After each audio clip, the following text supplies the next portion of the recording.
ब्रह्मानंदम।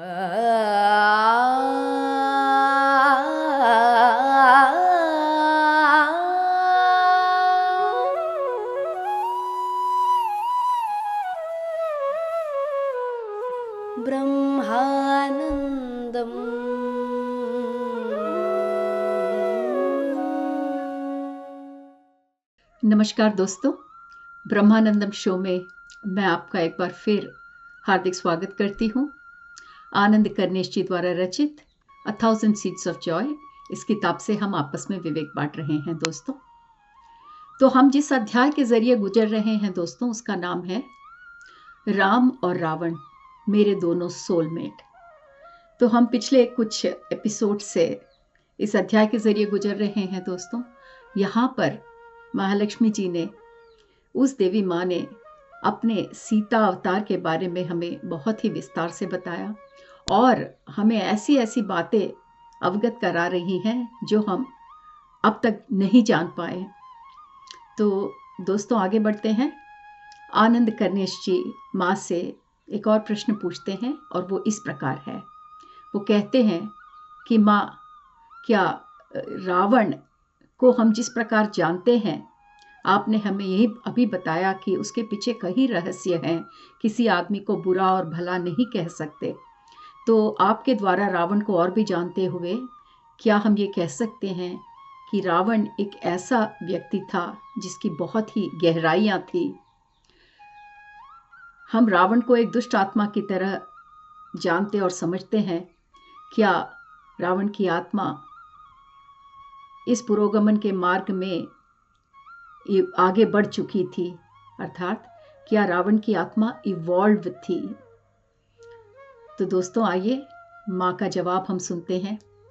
माँ कहती है कि जब तुम अपने चारों ओर जो चीज़ें हो रही हैं उसके बारे में अगर आप गौर करना चाहो, तो हर चीज़ के पीछे एक बड़ा सूत्र, एक बड़ा सिद्धांत जो है वो है लॉ ऑफ अट्रैक्शन। दोस्तों, लॉ ऑफ अट्रैक्शन के बारे में आगे आगे हम और भी विस्तार से माँ के द्वारा जानेंगे। फिलहाल हम ये समझ लें कि इस सृष्टि में जो भी कुछ हो रहा है उसके पीछे लॉ ऑफ अट्रैक्शन सिद्धांत का बड़ा हाथ है। तो माँ कहती है कि उस अवतार में, राम अवतार सीता अवतार के समय पर, मैं सीता अवतार नहीं लेती अगर रावण मेरे उस जन्म में सिर्फ मुझसे प्यार करने के लिए अगर पैदा होता। मतलब इसके पहले आनंद कर्णेश जी ने माँ से ये पूछा था कि जहाँ तक हमारा समझना है माँ, रावण आपकी सुंदरता से मुग्ध था, आपको विवाह करना चाहता था। और माँ ने तब हमें बताया था कि माँ के भौतिक सौंदर्यता में रावण की कोई दिलचस्पी नहीं थी। रावण की दिलचस्पी माँ के आध्यात्मिक शक्तियों पे थी। इसीलिए रावण माँ को पाना चाहता था ताकि माँ की आध्यात्मिक शक्तियाँ वो प्राप्त कर सके।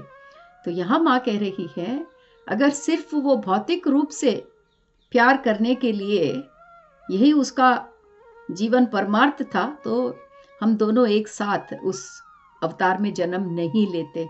माँ अपने और रावण के बारे में कह रही है। तो माँ ये कहती है कि रावण ने मेरी भौतिक सुंदरता नहीं देखी, उसने मेरे भीतर की दैविक शक्तियां देखी और वो भली बाती जानता था कि वो मुझसे क्या प्राप्त करना चाहता है। माँ की आध्यात्मिक सिद्धियां। माँ कहती है कि ये रावण का सोल पाथ था, यानी रावण की दिव्य प्रणालिका थी कि वो मुझे राम से दूर करे, जिसके कारण मैं और राम आध्यात्मिक रूप से पुनर्मिलन हो गए। पहले जब हम साथ थे तो भौतिक स्तर पर साथ थे, मानसिक स्तर पर साथ थे, पर वियोग के बाद जब मैं और राम पुनः मिले तो इस बार आध्यात्मिक एकता में मिले। तो माँ ये कह रही है कि रावण की ये जो दिव्य प्रणाली थी राम जी को और सीता जी को अलग करने की, उसके पीछे का तात्पर्य ये था कि दोबारा जब वो दोनों मिलेंगे तो उनका जो एकत्व होगा, उनका जो मिलन है वो बड़े ही आध्यात्मिक बंधन के साथ होगी। माँ कहती है कि मुझे और राम जी को अलग करने की ये जो क्रिया है उसके कारण रावण को कोई कर्म नहीं भुगतना पड़ा। तो यहाँ पर आनंद कर्णेश जी दोबारा पूछ रहे हैं माँ से कि माँ, आप दोनों अलग होने के कारण ही तो राम और रावण के बीच में इतना घमासान युद्ध हुआ और राम जी को रावण को मारना पड़ा। इसके पश्चात भी रावण को कोई कर्म नहीं भुगतना पड़ा। माँ कहती है हाँ ठीक है बेटा, ये सब कुछ चीजें हुई, पर रावण ने जो मुझे और राम को अलग किया उसके कारण रावण को कोई कर्म नहीं भुगतना पड़ा। तो यहाँ पर आनंद कर्णेश जी माँ से पूछ रहे हैं कि माँ, इसके पहले जब आप बता रही थी कि जब आप लंका में अकेली थी अपहरण के बाद, तो आपने भी बहुत कष्ट सहे। कई रात्रि आप सोए नहीं, भूखे थे। कई बार आप मृत्यु के काफ़ी समीप अपने आप को पाते थे। मानसिक रूप से आप बहुत ही निम्न स्तर पर थे। फिर आपने कहा कि जब मैंने समर्पण किया तो मैं इन सब कष्टों से, इन बाधाओं से उभर सकी। तो यहाँ पर आनंद कर्णेश जी ये पूछ रहे हैं कि माँ, आपने किसके आगे समर्पण किया? आप समर्पण कह रहे हैं, तो आनंद कर्णेश जी का कहना यह है कि जब समर्पण कोई करता है तो किसी चीज को समर्पण करना पड़ता है। तो आपने अपने आप में से क्या चीज समर्पण की? तो यहाँ पर माँ बता रही है कि जब मैं पैदा हुई थी सीता के रूप में, सीता के जन्म में जब मैं पैदा हुई थी, हम सब जानते हैं दोस्तों कि माँ धरती माता से निकली थी। तो माँ कहती है कि मेरा और इस धरती माँ का जो है वो बंधन अटूट था और मैं एकदम बिल्कुल धरती माँ से हमेशा हार्मनी में थी जब मैं पैदा हुई थी। और यहाँ पर हम धीरे धीरे चक्रों के बारे में और चक्रों का हमारी जिंदगी के बारे में संबंध अब धीरे धीरे जानना शुरू करेंगे दोस्तों।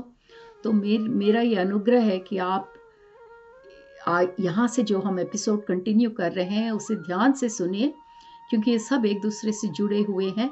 आपको आगे समझने में आसानी होगी, क्योंकि ये चक्रों की ये जो कहानी है इस किताब में यहाँ से शुरू हो रही है। माँ कहती है कि जब मैं पैदा हुई सीता अवतार में, तो मेरा जो प्रथम चक्र है वो संपूर्ण रूप से विकसित था। संपूर्ण रूप से कोई चक्र विकसित होने का मतलब वहाँ जो शक्तियाँ हैं वो भरपूर हैं, शक्तियाँ आराम से घूम रही हैं, चक्र संपूर्ण रूप से खुला हुआ है। दोस्तों, पहला चक्र जो हमारा है मूलाधार चक्र, जिसे अंग्रेजी में रूट चक्र कहते हैं, वो हमारे धरती का प्रतीक है। तो कहने का मतलब ये है कि हमारे हर चक्र को इन पंचभूतों के साथ जोड़ा गया है। तो जैसे हमारे पंचभूत हैं दोस्तों, अग्नि, वायु, पृथ्वी, आकाश, और ये जो हम जल, ये अग्नि, ये पंचभूतों के बारे में बात करते हैं। तो इसमें ये जानना ज़रूरी है कि हमारा जो पहला चक्र है मूलाधार चक्र, अगर पंचभूत के साथ उसे हम जोड़ने की कोशिश करें तो वो पृथ्वी तत्व के साथ जुड़ा है। तो क्योंकि माँ का पहला चक्र संपूर्ण रूप से विकसित था, वहाँ की एनर्जीज एकदम कंप्लीट थी, तो माँ का पृथ्वी तत्व से संपूर्ण रूप से संबंध था। पृथ्वी तत्व मतलब धरती माता से। तो जब माँ का पहला चक्र संपूर्ण रूप से खुला था, इसका मतलब माँ ने अपने आप को इस धरती माँ के सामने संपूर्ण रूप से समर्पण किया था। किसी चक्र का संपूर्ण रूप से खुला रहना मतलब उस चक्र में समर्पण संपूर्ण रूप से हो रहा है। तो माँ कहती है कि चूंकि मेरा पहला चक्र मूलाधार चक्र संपूर्ण रूप से खुला हुआ था, वहां की शक्तियां संपूर्ण रूप से परिपूर्ण थी, और क्योंकि मैं इस भूमि तत्व के सामने संपूर्ण रूप से समर्पण कर चुकी थी। क्यों समर्पण कर चुकी थी? क्योंकि जिनका भी पहला चक्र संपूर्ण रूप से खुला रहता है वो इस पृथ्वी के प्रति हमेशा समर्पण के भाव से रहता है। और माँ कहती है कि चूंकि मैं इस पृथ्वी तत्व भूमि माता के सामने एक समर्पण के भाव से जुड़ गई थी, इसलिए मुझे कभी भी इस धरती पर अन्न प्राप्त करने के लिए अथवा अपने आप की देखभाल करने के लिए मुझे कभी दिक्कत नहीं हुई। भले मैं वनवास में हूँ या घर पर हूँ या जंगल में, कहीं भी अगर मुझे अन्न चाहिए तो मुझे धरती माँ से किसी भी हालत में बड़े आराम से भोजन प्राप्त होता था। तो ये पृथ्वी माता के प्रति समर्पण के लक्षण है दोस्तों। और चूंकि सीता माता संपूर्ण समर्पण के साथ पैदा हुई थी धरती माता के प्रति, इसीलिए उन्हें भोजन कभी भी उन्हें दिक्कत नहीं हुई अन्न प्राप्त करने के लिए अथवा अपने शरीर की देखभाल के लिए, क्योंकि शरीर की देखभाल में ही भोजन पानी ये सब आता है। और जिसका पहला चक्र खुला रहता है, जो धरती माता के साथ संपूर्ण रूप से जुड़ा रहता है, उसे अपने शरीर की देखभाल के लिए कोई चिंता करने की ज़रूरत नहीं रहती। तो यहाँ पर माँ कह रही है कि जब मेरा अपहरण हुआ था और जब मैं अशोक वन में थी तो बहुत ही अकेलापन महसूस कर रही थी, क्योंकि वो अकेली थी राक्षसों के बीच में और वह बहुत ही पीड़ित थी बाधा से, क्योंकि वो राम से अलग हो गई थी। और माँ कहती है कि मैं हमेशा अपने दुख के बारे में ही सोचती थी, क्योंकि जब भी मैं अपने आप के बारे में सोचती थी तो मेरी परिस्थितियाँ, मेरे सफरिंग्स, मेरी बाधा मेरे सामने मेरी सोच बनकर आ जाती थी। फिर माँ कहती है कि इस श्रृंखला में ऐसा होते होते फिर एक दिन ऐसा आया कि परिवर्तन शुरू हो गया। परिवर्तन तब शुरू हुआ जब मैंने अपने बाधा के सामने अपने आप को समर्पण करना शुरू किया।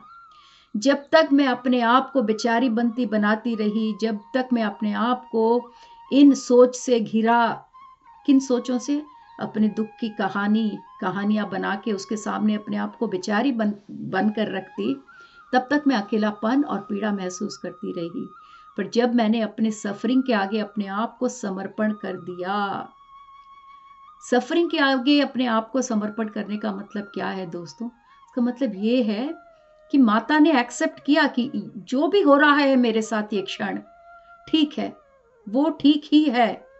अक्सर दोस्तों हम लड़ते हैं, अपनी हालात से लड़ते हैं, अपनी परिस्थितियों से लड़ते हैं। हम नहीं मानना चाहते कि जो भी बाधा हम उठा रहे हैं वो ठीक है।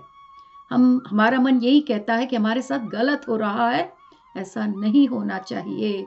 हमारे सोच भी इसी प्रकार के होते हैं, इसीलिए हमारी बाधा बढ़ती ही जाती है।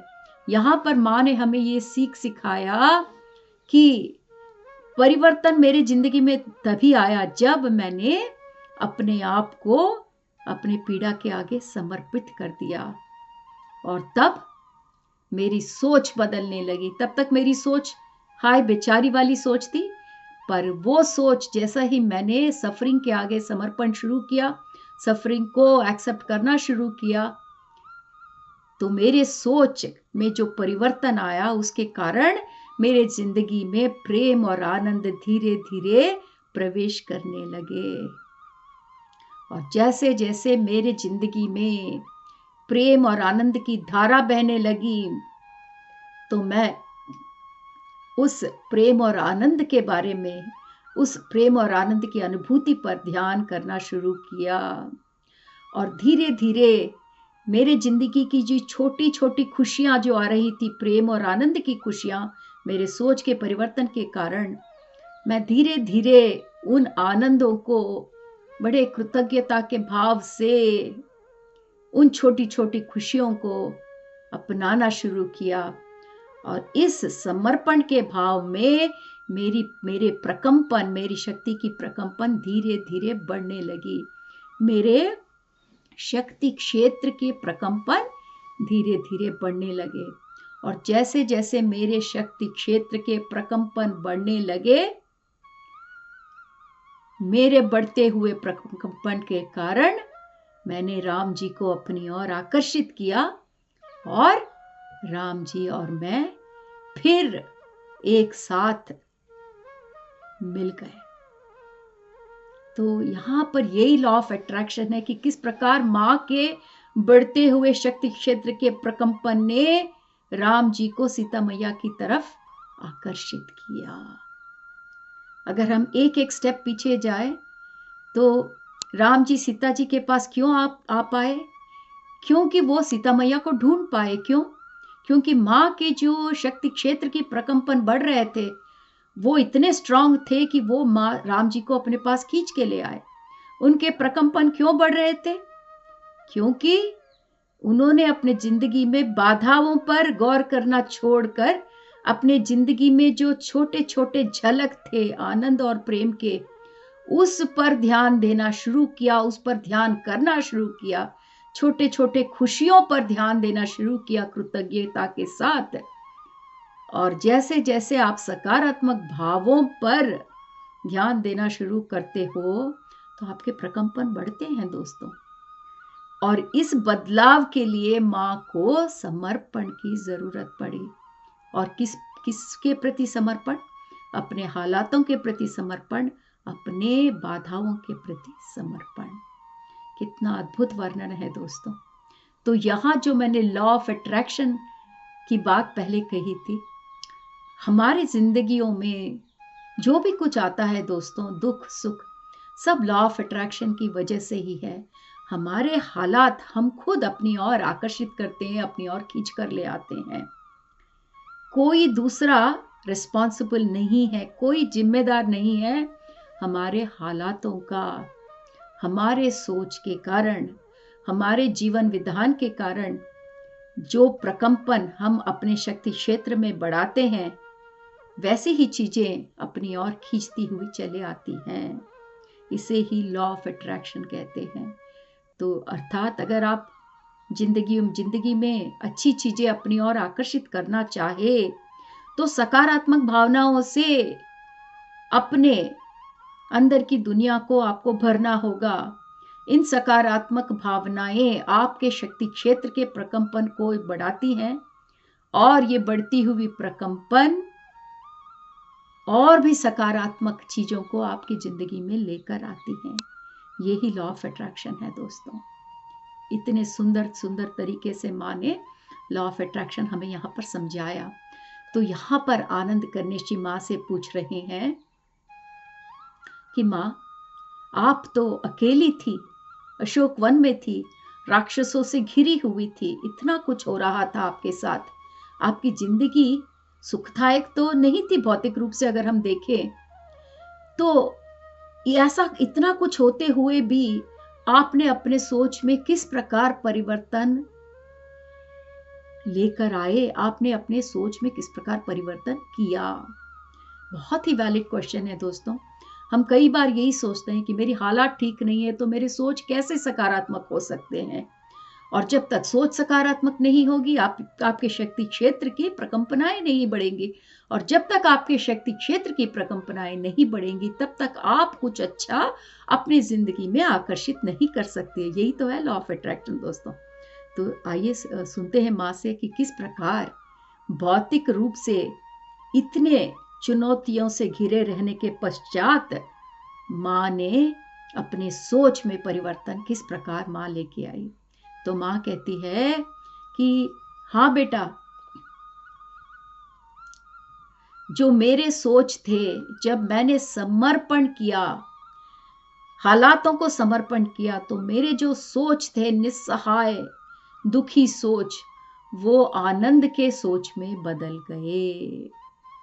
तो जिस प्रश्न को यहाँ आनंद गणेश जी पूछ रहे हैं वो एक बार फिर से कंफर्म कर रहे हैं माँ से कि आपके सोच विचार की वजह से आपकी जिंदगी बदल गई।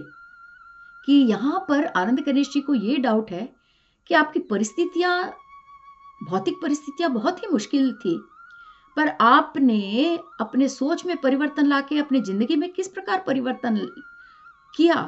तो माँ कहती है कि सबसे पहले मैंने सोच को बदला, तो मेरे सोच दुखी सोचों से आनंद के सोच में धीरे धीरे बदलने लगे। और जैसे जैसे मेरे जिंदगी में छोटे छोटे आनंद की झलक आने लगे तो मैं राम जी के लिए बड़े प्रेम से गीत गाती थी। मैंने उस समय राम जी के लिए इतने सुंदर सुंदर गीतों को रचा लिखा। और जैसे जैसे मैं ये अद्भुत प्रेम भरे, श्रद्धा भरे राम जी के प्रति प्रेम भरे गीतों को मैंने लिखना शुरू किया, वो प्रेम मेरे जिंदगी में और भी परिवर्तन लेके आया। देखिए दोस्तों, पहले सोच को बदला माने, आनंद की सोच आने लगे। उस आनंद की सोच से माँ के दिल में कविताएं जगी और उस प्रेम भरी कविताओं ने माँ की जिंदगी में और भी सकारात्मक परिवर्तन लाने की कोशिश की। और जैसे ही माँ की जिंदगी में और भी सकारात्मक परिवर्तन आने लगे, तो धीरे धीरे माँ को ये अवगत हुआ कि वो असल में कौन है, किस मकसद से वो आई है इस जन्म में। तो धीरे धीरे अपने बारे में वो जानने लगी और माँ को तब समझ में आने लगा कि उनके सोच की वजह से किस प्रकार उनकी जिंदगी बदल रही है। भले ही बाहर के भौतिक परिस्थितियां ज्यादा बदली नहीं, उसमें ज्यादा परिवर्तन नहीं आया, पर जो माँ के अंतरात्मा थी, माँ की जो इनर जर्नी थी वो बदल रही थी, उसमें आनंद भर रहा था। माँ कहती है कि जब हमारे अंदर आनंद भरने लगता है तो तब हम जो भी चाहते हैं वो हमारे पास आना शुरू होता है। जैसे मैंने पहले कहा था दोस्तों, जब माँ के अंदर आनंद और प्रेम की सागर उमड़ने लगी तो वो राम जी को अपनी तरफ आकर्षित करने लगी। माँ कहती है कि जब आपके अंदर आनंद जागने लगता है तो आप जो भी चाहते हैं वो तो आपको जरूर मिलता है। उसके पश्चात आप एनलाइटनमेंट के मार्ग पर चलने लगते हैं, एनलाइटनमेंट का द्वार खुल जाता है आपके लिए। और माँ कहती है ये मेरे लिए ही नहीं, हर एक के लिए ये ही सिद्धांत जारी होता है। तो जितनी भी दिव्य आत्माएं हैं उनका भी आत्म साक्षात्कार इसी तरह हुआ है। और माँ कहती है कि जब मेरे अंदर के आनंद ने मेरे अंतरात्मा से कनेक्शन बनाया, मेरे एनलाइटनमेंट के द्वार को खोला, तो मेरे जो बढ़ते हुए प्रकंपन की रोशनी में राम ने मुझे खोज लिया। तो देखिए दोस्तों, कितनी सुंदरता से माँ यहाँ बता रही है कि हालात कुछ भी हो, अगर हम अपने सोच को बदलने की कोशिश करें तो, और सोच को कैसे बदल सकते हैं? समर्पण से सोच को बदल के उस बदले हुए सोच से सकारात्मक मनोभावनाओं को धीरे धीरे अपने अंदर प्रवेश करते हुए आनंद और प्रेम के स्रोत को अपने अंदर देखते हुए मनुष्य जो भी चाहता है उसे अपनी ओर खींच सकता है। और ये ही नहीं, जब अंतरात्मा आनंद से भरती है तो एनलाइटनमेंट का द्वार अपने आप ही खुल जाता है और जो भी आप चाहते हो ऐसे अवस्था में वो सारी चीजें आपको प्राप्त होती हैं। दोस्तों, यही लॉ ऑफ अट्रैक्शन है। काफी लोग, हम पूछते हैं कि अगर हमारी जिंदगी में खुशियां आनी है तो हमें खुश रहना पड़ेगा, तो वो पूछते हैं जब हमारी जिंदगी में खुशियां नहीं है तो हम कैसे खुश होंगे? तो यहाँ पर माँ का उदाहरण है कि माँ की भौतिक स्थितियां बहुत ही बाधा से परिपूर्ण थी, इसके पश्चात भी माँ ने अपने सोचों को बदल के अपने अंदर अंतरात्मा को आनंद और प्रेम से भर दिया और माँ की जिंदगी वहां से भौतिक रूप से बदलनी शुरू हुई। यहाँ तक कि राम जी को अपनी ओर आकर्षित किया, अर्थात उस शक्ति क्षेत्र के प्रकंपन के दिव्य प्रकाश में राम जी ने सीता मैया को ढूंढ लिया। और यही नहीं, माँ अपने आत्म साक्षात्कार के मार्ग में बड़े निर्विघ्न रूप से आगे बढ़ गई। तो दोस्तों, आज का एपिसोड हम यहाँ समाप्त करते हैं। अगले एपिसोड में हम यहीं से आगे बढ़ेंगे। धन्यवाद।